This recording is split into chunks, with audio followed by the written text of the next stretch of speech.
밤 잘 자라.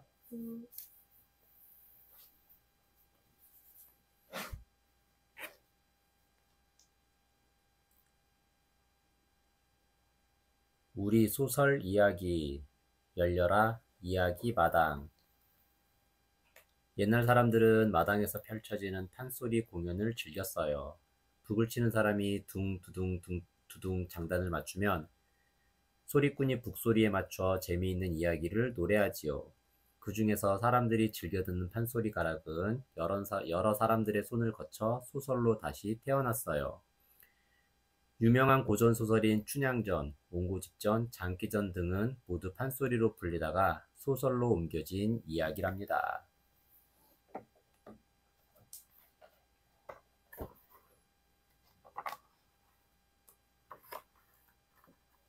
옹고집전. 옛날 옹당 마을에 심술궂은 부자가 살았어요. 부자의 성은 옹, 이름은 고집이었지요. 옹고집은 어찌나 욕심쟁이인지 남이 잘 되는 꼴을 못 보았어요. 남의 밭에 몰래 멧돼지를 풀어 농사를 망쳐놓고 홍수가 나서 마을 사람들 논밭이 물에 잠기면 그 앞에서 덩실덩실 춤을 추었지요. 옹고집에게는 병이 들어 자리에 누운 늙은 어머니가 있었어요. 그런데 옹고집은 어머니가 먹는 밥도 아까워서 하루에 찬밥 한 덩이, 식은 죽 한 그릇만 드렸지요. 차가운 방에서 시름시름 앓던 어머니는 덜덜 떨며 한숨을 쉬었어요. 너를 다 금이야 오기야 귀하게 키웠건만 밥도 제대로 안 주는구나. 아이고 서러워라.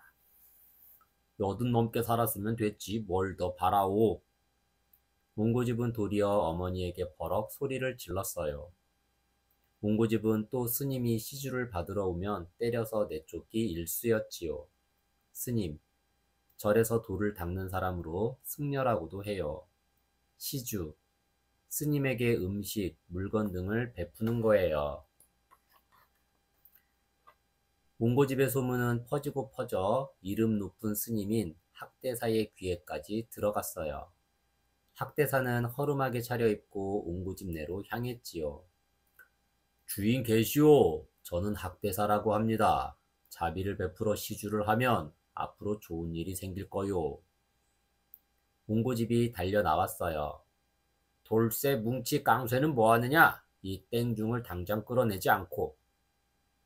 옹고집은 하인들에게 학대사의 손발을 묶게 한 뒤 새꼬챙이로 귀를 뚫고 볼기를 40대나 쳐서 내쫓았어요. 허허, 듣던 대로 고얀 놈이로구나. 내 꼭 버릇을 고쳐놓겠다. 학대사는 절로 돌아와 지푸라기로 인형을 만들었어요. 종이에 붉은 글씨를 써서 척 붙이니 인형이 옹고집과 똑같은 모습으로 변하지 뭐예요. 네가 가서 옹고집의 못된 심보를 고치도록 해라. 가짜 옹고집은 휘청휘청 옹고집 내로 향했어요. 가짜 옹고집은 옹고집 내 대문을 발로 걷어차며 말했어요. 돌쇠야, 뭉치야, 왜 이리 게으름을 피우느냐? 하인들은 가짜 옹고집을 보고도 알아채지 못했어요. 그때 집으로 돌아온 옹고집이 깜짝 놀라 말했어요. 아니, 내 놈은 누군데 남의 집에 와서 행패를 부리느냐? 행패, 남에게 버릇없거나 난폭한 짓을 하는 거예요. 뭐라고? 어디서 굴러먹다 온 개뼈딱이냐? 가짜 옹고집도 지지 않고 맞섰지요. 옹고집과 가짜 옹고집은 배꼽 옆에 난 점이며 흰머리가 난 자리며 옷에 난 구멍까지 똑같았어요. 옹고집의 아내와 며느리도 누가 진짜인지 가려내지 못했지요. 두 옹고집은 툭탁거리며 서로 진짜라고 싸워댔어요. 마침내 둘은 사또를 찾아가 진짜를 가려달라고 했지요. 사또는 두 옹고집에게 가족과 살림살이에 대해 말해보라고 했어요. 저의 아비는 옹송이었고, 옹고집이 더듬더듬 말했어요. 가짜 옹고집은 막힘없이 좔좔 읊었지요. 저의 아비는 옹송, 할아버지는 만송, 증조할아버지는 맹송입니다. 저의 재산은 곡식이 2100석이요, 말 6필에 돼지가 22마리. 허허허, 네가 진짜 옹고집이로구나. 사또는 옹고집에게 곤장을 쳐서 마을 밖으로 내쫓았어요. 옹고집은 억울했지만 어쩔 도리가 없었어요. 옹고집은 거짓골로 이 마을 저 마을 떠돌며 밥을 얻어먹었어요. 고약한 집주인을 만나면 흠씬 두들겨 맞기도 했지요. 아이고, 이게 다 내가 지은 죄 때문이구나. 스님들을 때려서 내쫓고 어머니도 함부로 대했으니. 옹고집은 뒤늦게 후회했지만 소용없는 일이었지요. 결국 옹고집은 벼랑 위로 올라가 스스로 몸을 던지기로 마음먹었어요. 엉엉 어머니, 저는 이제 갑니다. 부디 오래 사십시오. 바로 그때였어요.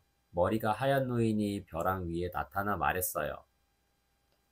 네, 이놈. 아직도 정신을 못 차린 게냐?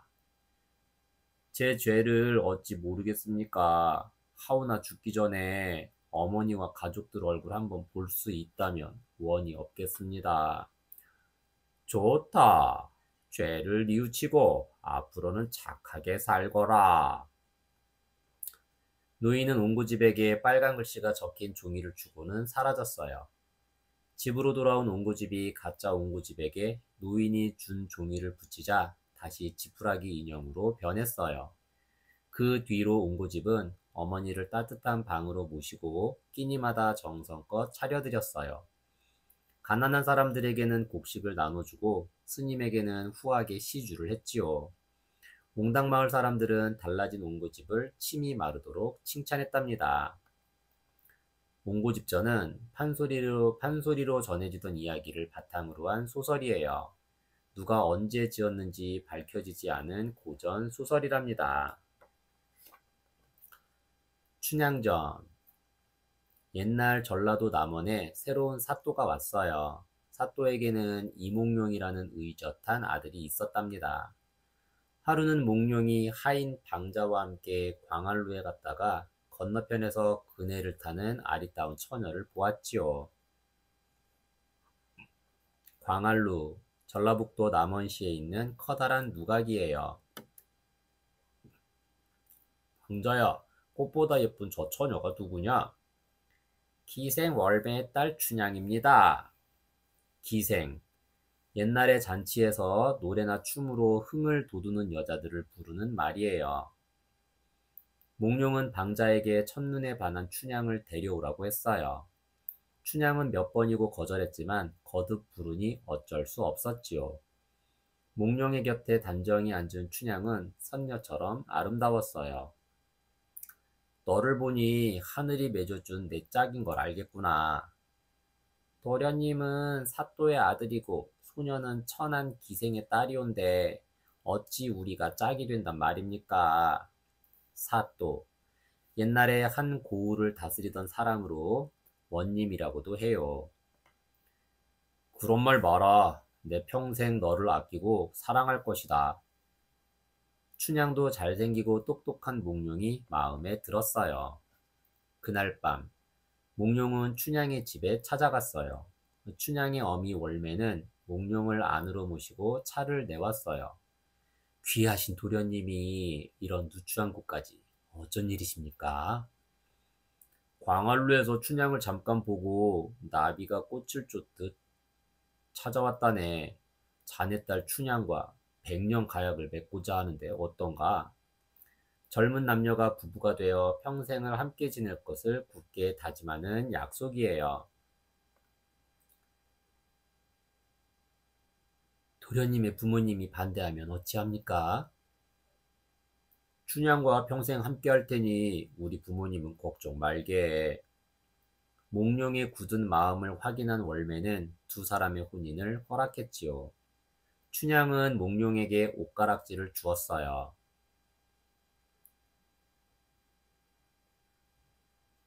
도련님을 향한 제 마음, 이 옷가락지처럼 영원하리요. 몽룡은 옷가락지를 받아 비단 주머니에 넣었어요. 그날 이후 몽룡은 날마다 춘향의 집을 찾아왔어요. 알콩달콩 사랑을 속삭이다 보니 어느덧 1년이 지났지요. 그러던 어느 날이었어요. 몽룡의 아버지가 벼슬이 올라 한양으로 가게 되었어요. 한양, 서울의 옛 이름이에요. 함께 떠나야 하는 몽룡은 속이 새까맣게 탔어요. 춘향아, 아버지께서 한양으로 가신단다. 너와 헤어져 지내야 하니 이 일을 어쩌면 좋으냐?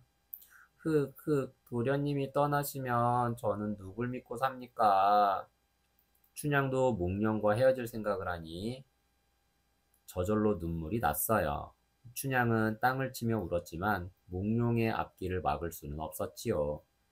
드디어 몽룡이 한양으로 떠나는 날이었어요. 춘향은 흐르는 눈물을 꾹꾹 참고 있다가 몽룡이 말에 올라타자 끝내 울음을 터뜨렸어요. 아이고 도련님, 날 죽이고 가면 가지 살리고는 못 가오. 춘향은 슬픔에 겨워 기절하고 말았지요. 춘향아, 걱정 말거라. 과거에 합격하여 너를 꼭 데려갈 것이다. 과거, 옛날에 나란히를 돌볼 관리를 뽑던 시험이에요. 몽룡이 춘향에게 굳게 다짐하자 춘향은 겨우 정신을 차렸어요. 도련님, 저를 잊지 마시고 편지 꼭 하옵소서.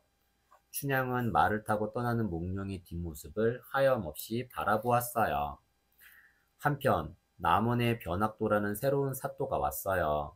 변사또는 백성들을 돌보는 일은 제쳐두고 자나깨나 기생들을 옆에 앉히고 술만 마셨지요. 하루는 변사또가 춘향의 소문을 들었어요. 일방, 고을에서 제일 예쁘다는 춘향은 왜 보이지 않느냐? 사또, 춘향 어미는 기생이지만 춘향은 기생이 아닙니다. 또 이미 혼인하기로 약속한 사람이 있다 하옵니다. 그게 무슨 상관이냐? 당장 춘향을 데려오너라. 이방은 할 수 없이 춘향을 변사또에게 데려갔어요. 변사또는 춘향을 보고 입이 해벌쭉 벌어졌지요. 참으로 곱구나. 오늘부터 내 시중을 들거라. 하지만 춘향은 꿋꿋이 고개를 내저었어요. 저는 혼인을 약속한 낭군님이 있어 명을 따르지 못하겠습니다. 변사또는 화가 잔뜩 나서 책상을 탕탕 내리쳤지요. 여봐라, 춘향을 매우 쳐라.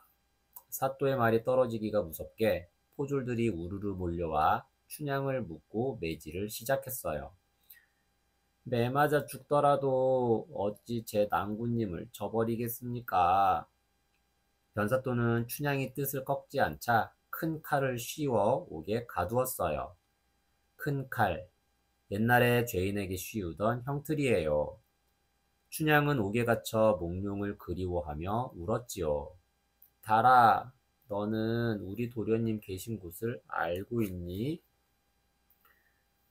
한편 몽룡은 과거 시험에 합격하여 암행어사가 되었어요.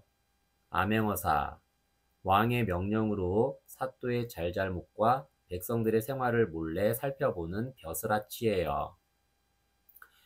어사라는 걸 숨기려고 낡은 갓을 쓰고 누더기를 걸친 채 남원으로 내려갔지요. 그런데 남원으로 가는 길에 뜻밖의 이야기를 들었어요. 춘향이 사또의 수청을 거절했다가 옥에 갇혔다지. 내일 사또 잔치가 끝나면 춘향을 죽인다네. 몽룡은 새하얗게 질려서 춘향의 집으로 뛰어갔어요. 월매는 거짓 차림으로 들어서는 몽룡을 보고 기겁을 했지요. 아이고, 우리 사위가 거짓골로 나타났네. 사위가 이 꼴이니 내 딸을 어찌 구할까? 여보시오, 장모. 그러지 말고 춘향이나 보러 가세. 월매는 몽룡을 데리고 옥으로 갔어요. 몽룡은 호된 매질에 수척해진 춘향을 보고 눈물을 뚝뚝 흘렸어요. 정말 서방님인가요? 꿈은 아니지요? 춘향은 옥문틈으로 몽룡의 눈물을 닦아주며 말했어요.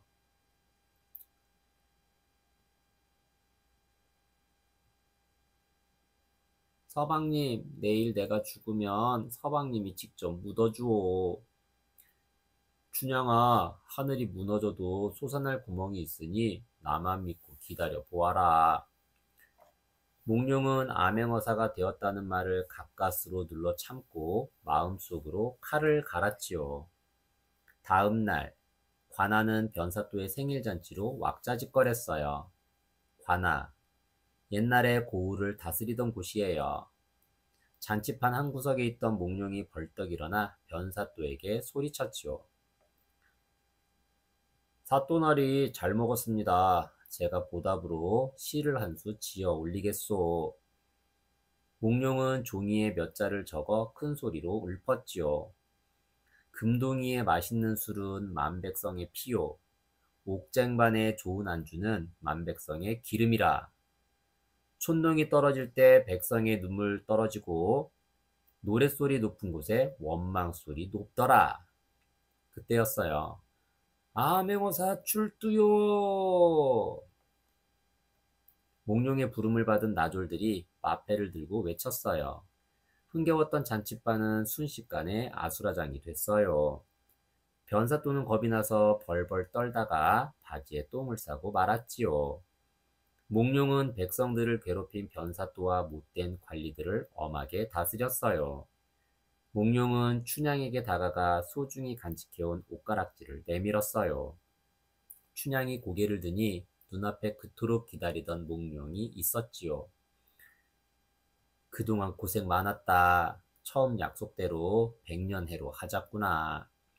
몽룡은 춘향을 꼭 끌어안았어요. 그 뒤로 몽룡과 춘향은 아들, 딸 낳고 오래오래 행복하게 살았답니다. 춘향전은 판소리로 전해지던 이야기를 바탕으로 한 소설이에요. 누가 언제 지었는지 밝혀지지 않은 고전 소설이랍니다. 박씨 부인전. 먼 옛날 이대감 집에 새 며느리가 들어왔어요. 신선의 딸이니 얼마나 고울까? 얼굴뿐인가 지혜롭고 재주도 많을 테지. 신선, 인간의 세계에서 벗어나 돌을 닦으며 산다는 상상 속 사람이에요. 하지만 모두들 며느리를 보고 깜짝 놀랐답니다. 얼굴은 얽어서 우둘투둘하고 코는 울퉁불퉁 돌멩이 같고 입은 어찌나 크고 두툼한지 꼭 두꺼비 같았거든요. 새신랑인 이시백은 부인을 쳐다보지도 않았어요. 박씨 부인은 별당에서 홀로 지냈답니다. 별당, 집의 곁이나 뒤쪽에 따로 지은 작은 집이에요. 그런데 박씨 부인에게는 신통한 재주가 있었어요. 한 번은 시아버지가 임금님을 뵈러 가는데 마땅한 옷이 없는 거예요. 시아버지가 발을 동동 구르자 박씨 부인이 나섰어요. 아버님, 걱정 마세요. 제가 내일 아침까지 지어 놓겠습니다. 박씨 부인은 하룻밤 만에 뚝딱 옷을 지었어요. 시아버지는 며느리의 재주를 보고 깜짝 놀랐지요. 사람의 솜씨가 아니구나. 참으로 대견하다. 또 한 번은 박씨 부인이 비쩍 마른 망아지를 비싼 값에 샀어요. 식구들은 하나같이 박씨 부인을 비웃었지요. 그런데 당장 죽을 것만 같던 망아지는 무럭무럭 자라 천리마가 되었어요. 천리마. 하루에 천리를 달릴 수 있을 정도로 뛰어난 말이에요. 천리마를 한눈에 알아보다니 네가 복덩이구나. 시아버지는 박씨 부인이 마음에 쏙 들었어요. 하지만 이시백은 박씨 부인을 거들떠보지도 않았어요. 과거 시험을 보러 갈 때도 인사조차 건네지 않았지요. 박씨 부인은 서운해서 눈물이 났지만 꾹 참고 이시백을 쫓아가 연적을 주었어요. 서방님, 이 연적을 가져가시면 시험을 잘 치르실 거예요. 연적, 벼루에 먹을 갈 때 쓰는 물을 담아두는 그릇이에요.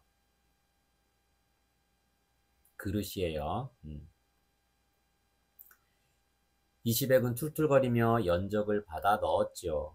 시험장에 들어간 이시백은 문제를 보고는 고개를 푹 떨구었어요. 한 번도 공부한 적 없는 어려운 문제가 나왔거든요. 이시백은 풀이 죽은 채 연적에 담긴 물을 따라 먹을 갈았어요. 그런데 그 순간 신통하게도 답이 쏙쏙 떠오르는 거예요. 덕분에 이시백은 장원급제를 해서 높은 벼슬에 올랐답니다. 세월이 흘러 박씨 부인이 시집 온 지 3년이 되던 날이었어요. 박씨 부인은 연못가에 앉아서 주문을 외웠지요. 그러자 허물이 벗겨지며 선녀처럼 예쁜 여인이 나타났어요. 이시백과 식구들은 깜짝 놀랐지요. 부인 미안하오. 내가 몹쓸 놈이었구려. 서방님, 겉모습만 보고 사람을 판단해서는 안 될 것입니다. 부디 백성을 위해 일하는 지혜로운 일꾼이 되십시오. 그 뒤로 이시백은 박씨 부인의 말을 잘 따르는 좋은 남편이 되었어요. 그 무렵 나라에는 큰 걱정거리가 있었어요. 북쪽에 있는 청나라가 자꾸 쳐들어왔거든요. 청나라, 옛날 중국 땅에 있었던 나라예요. 다행히 용감한 임경업 장군이 북쪽 땅을 잘 지켰지요. 임경업 장군, 조선시대에 청나라에 맞서 싸운 장군이에요. 그러자 청나라의 똑똑한 왕비가 꾀를 내었어요. 임경업 장군이 북쪽 땅을 지키고 있으니 이번에는 바다를 통해서 공격을 시작해라. 다만 한양에 있는 이시백의 집에는 절대 가지 말거라. 왕비의 명령을 받은 용골대와 용율대 형제는 수많은 군사를 이끌고 바다를 건넜어요. 바로 그때 하늘의 기운을 살피던 박씨 부인은 어두운 기운이 몰려드는 걸 보고는 이시백을 불렀지요. 서방님, 청나라 군사들이 바다를 건너 쳐들어오고 있습니다. 지금 당장 임경업 장군을 불러 막아야 합니다. 이시백은 임금님에게 달려가 소식을 전했어요. 임금님은 임경업 장군을 빨리 불러들이라고 명했지요. 하지만 신하들은 펄쩍 뛰었어요. 한낱 여인네의 말을 듣고 장군을 부를 수는 없습니다. 그러다가 청나라 군사들이 북쪽 땅을 공격하면 어쩌시렵니까? 임금님과 신하들이 실랑이를 벌이는 사이 청나라 군사들은 궁궐까지 들이닥쳤지요. 이시백은 목숨을 걸고 청나라 군사들과 싸워 임금님을 남한산성으로 피신시켰어요. 남한산성, 조선시대의 한양을 지키기 위해 쌓은 산성이에요. 청나라의 용골대는 남한산성으로 뒤따라갔지요. 용골대의 동생 용율대는 한양에 남아 닥치는 대로 사람들을 잡아 가두고 곡식과 돈을 빼앗았어요. 박씨 부인은 집안 식구들을 뒤뜰에 숨겼어요. 박씨 부인이 심어둔 신비한 나무들이 빼곡한 곳이었지요. 마침내 용율대의 군사들이 들이닥쳤어요.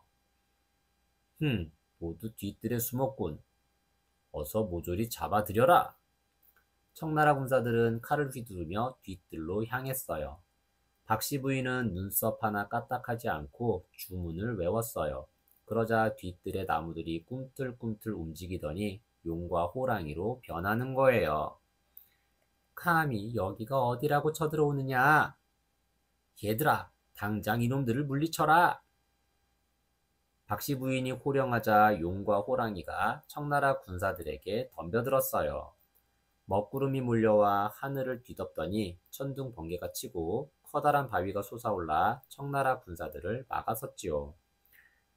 아이고, 여기가 바로 이시백의 집이었구나. 이를 어쩌나. 그제야 상황을 알아차린 용율대는 칼을 들고 달려들었어요. 하지만 박씨 부인이 주문을 외우자 칼은 꿈쩍도 하지 않았지요. 용율대는 가까스로 칼을 들어 스스로 목숨을 끊고 말았답니다. 한편 남한산성으로 뒤쫓아간 용골대는 임금님을 찾아내어 무릎을 꿇리고는 기쁨에 들떠 있었어요. 그때 부하가 뛰어와 용율대가 죽었다는 소식을 전했어요. 아니, 내 아우가 죽다니 도대체 누가 죽였단 말이냐? 화가 난 용골대는 당장 군사들을 끌고 이시백의 집으로 향했어요. 아우의 원수를 갚고 말 테다. 여봐라, 화살을 쏘아라. 청나라 군사들의 화살이 하늘을 새까맣게 덮으며 날아올랐어요. 하지만 박씨 부인이 주문을 외우자 화살이 와르르 떨어졌지요. 용골대가 공격을 계속하자 이번에는 땅이 쩍쩍 갈라지더니 깊고 깊은 낭떠러지가 생겼어요. 청나라 군사들은 순식간에 아래로 떨어졌지요. 대포에 불을 댕겨라! 뒤뜰을 모조리 태워버려라! 펑펑 대포를 쏘아대자 활활 타오르는 불덩이가 날아올랐어요. 하지만 박씨 부인이 커다란 부채로 바람을 일으키자 불덩이가 거꾸로 날아 청나라 군사들에게 쏟아졌답니다. 네, 이놈, 당장 물러가면 목숨만은 살려주겠다. 박씨 부인의 호통에 용골대는 결국 항복을 하고 말았어요. 청나라 군대를 물리친 박씨 부인은 임금님께 큰 상을 받았어요. 박씨 부인과 이시백은 이후로도 백성들을 도우며 행복하게 살았답니다. 박씨 부인전은 누가 언제 살았는지 밝혀지지 않은 고전 소설이에요. 박씨 부인전은 누가 언제 지었는지 밝혀지지 않은 고전 소설이에요. 청나라가 쳐들어왔던 전쟁인 병자호란을 배경으로 하고 있어요. 아씨와 바느질 일곱 친구. 옛날 어느 고을에 바느질을 썩 잘하는 아씨가 살았어요. 아씨에게는 바느질을 도와주는 7친구가 있었지요. 자, 가위, 바늘, 실, 골무, 인두, 다림이었어요. 하루는 아씨가 살포시 낮잠을 자고 있는데 자 부인이 나서며 말했어요. 아씨가 바느질을 잘하는 건 다 내 덕분이지. 내가 이 큰 키로 길이를 척척 재지 않으면 어떻게 옷을 만들겠니? 그러자 가위 각시가 불쑥 나섰지요. 아무리 자 부인이 길이를 잘 재도 내가 자르지 않으면 소용없지. 바늘색시도 지지 않고 말했어요. 아니, 제가 꿰매지 않으면 그게 옷이에요. 그냥 천이지. 실각시가 큰 콧방귀를 뀌었어요. 아무리 바느질을 해봐라. 내가 없으면 바늘구멍만 나지. 골무할미도 은근슬쩍 한마디 했어요. 내가 없으면 우리 아씨 손가락 아파서 바느질을 하겠니? 인두낭자도 불쑥 끼어들었어요. 여기 예쁘게 모양 잡는 것도 중요하지요. 다리미 낭자도 거들었지요. 저도 빳빳하게 못다려 곱게 만들지요. 7친구가 다투는 소리에 아씨가 잠에서 깨고 말았어요.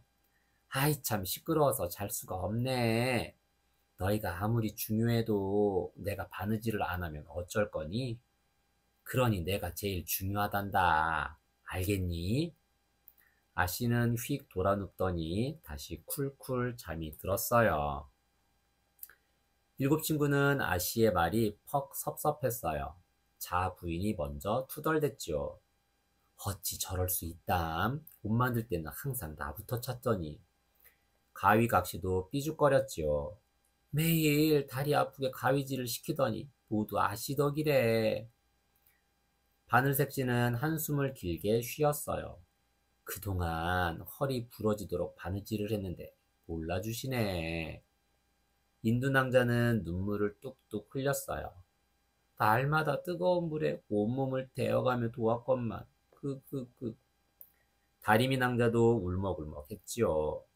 저도 뜨거운 수출이고 옷이며 천이며 꾹꾹 눌러다렸는데 정말 너무해요. 다들 훌쩍거리는 소리에 아씨의 잠이 깨고 말았어요. 너희는 내 탓만 하는구나. 다시는 바느질을 안 할까 보다. 그러자 골무할미가 얼른 아씨를 달랬어요. 아유 아씨, 다들 철이 없어 저럽니다. 그동안 쌓은 정과 노력을 봐서 한 번만 용서해 주세요. 골무할미의 말에 아씨의 마음이 풀렸어요. 골무할미를 봐서 이번만 봐주마. 아씨는 골무할미를 어여삐 여겨 비단 주머니에 넣어서 늘 몸에 지니고 다녔어요. 제 잘난 척을 하던 친구들은 부끄러워서 얼굴이 빨개졌지요. 그 뒤로는 모두들 겸손하게 제 할 일을 했대요. 아씨와 바느질 일곱 친구는 규중치루 쟁농기라는 짧은 이야기를 다시 쓴 거예요. 누가 언제 지었는지는 밝혀지지 않았어요.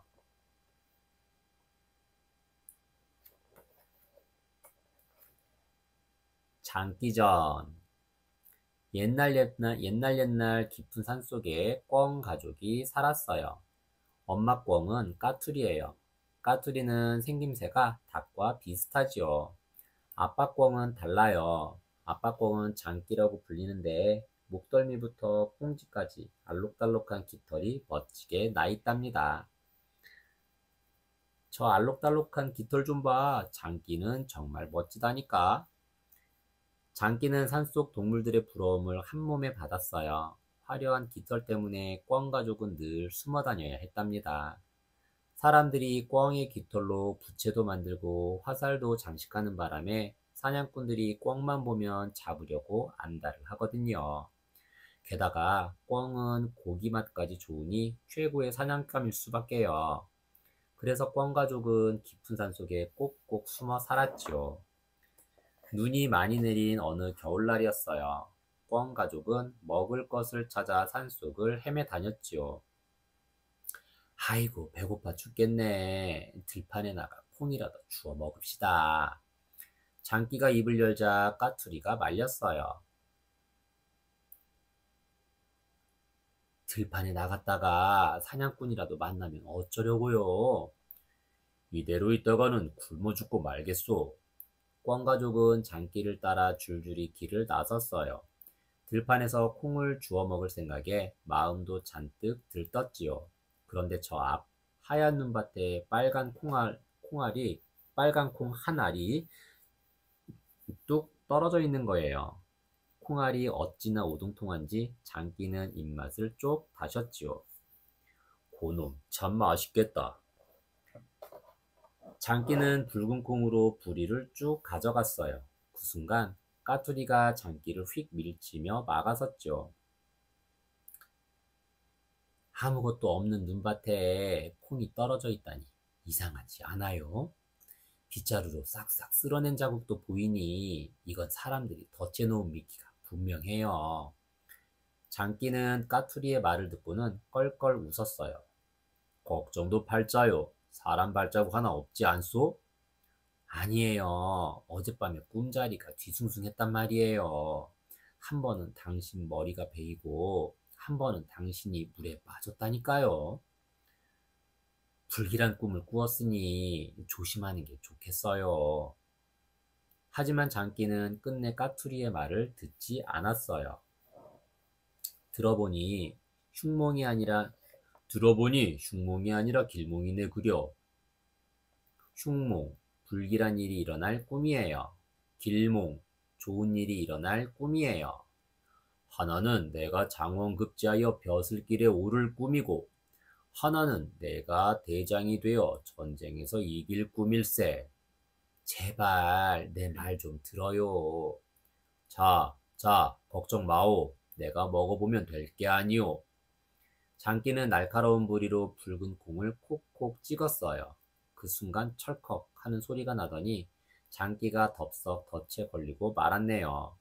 아이고, 장기 살려. 아이고, 나 죽네. 꿩 가족은 발을 동동 굴렀지만 덫에 걸린 장기를 구할 수는 없었답니다. 장기전은 누가 언제 지었는지 밝혀지지 않은 이야기로 동물이 등장하는 우화 소설이에요. 양반전. 먼 옛날 어느 고을에 양반이 살았어요. 양반.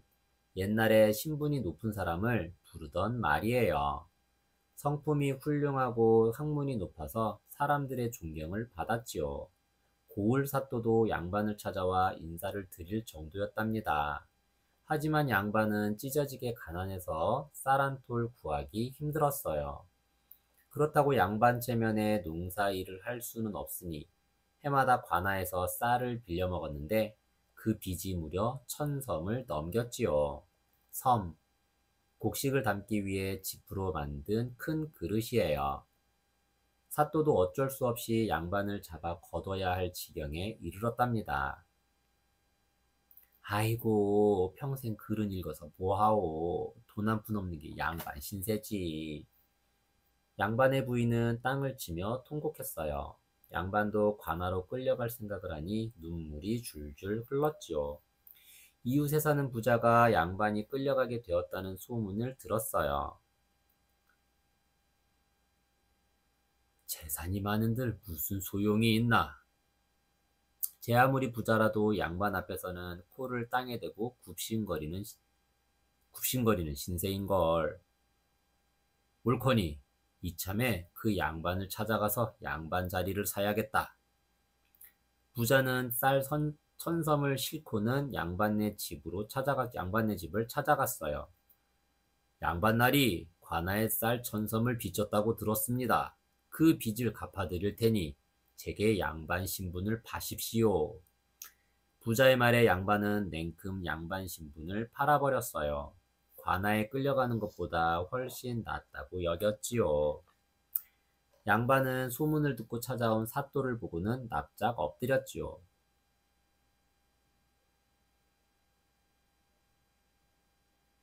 아니 대체 왜 이러십니까?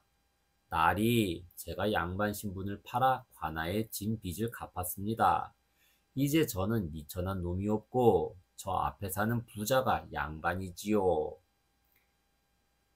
양반을 사고 파는 일을 말로만 해서는 안 되지요. 내가 양반 증서를 만들어 드리겠소. 증서, 어떤 사실을 종이에 기록해 증명하는 문서예요. 사또는 부자를 관아로 불러들였어요. 부자께서 양반을 사셨다고 들었습니다. 제가 양반의 도리를 적은 증서를 만들어 드리지요. 사또는 종이에 깨알 같은 글씨를 써내려갔어요. 자고로 양반이란 아침 일찍 일어나서 하루 종일 글을 읽고 배가 고파도 참아야 하고 손으로 돈을 만져서는 안 될 것이며 더워도 벗어선 안 되고 국을 구르륵 소리내며 먹어선 안 됩니다. 사또는 숨 한 번 쉬지 않고 읊었어요. 한참을 듣고 있던 부자는 참다 참다 마침내 소리쳤지요. 아니, 왜 그리 지킬 것이 많소? 허허, 아직 멀었습니다. 추워도 화로에 불을 쬐지 말고 말을 할 때 침을 흘려서는 안 될 것이며 막걸리를 들이켠 다음에는 수염을 쪽쪽 빨지 말 것이며 잠깐 멈추시오. 부자는 사또의 입을 틀어막고는 고개를 살랑살랑 저었어요. 아이고, 그만 두시구려. 이런 게 양반이라면 저는 안 하렵니다. 부자는 그 길로 횡하니 관아에서 달아나 버렸어요. 그러고는 평생 양반이라는 말을 입에 올리지도 않았대요. 양방전은 조선시대의 학자인 연암 박지원이 쓴 소설이에요. 박지원의 소설로 허생전, 호질 등도 유명해요.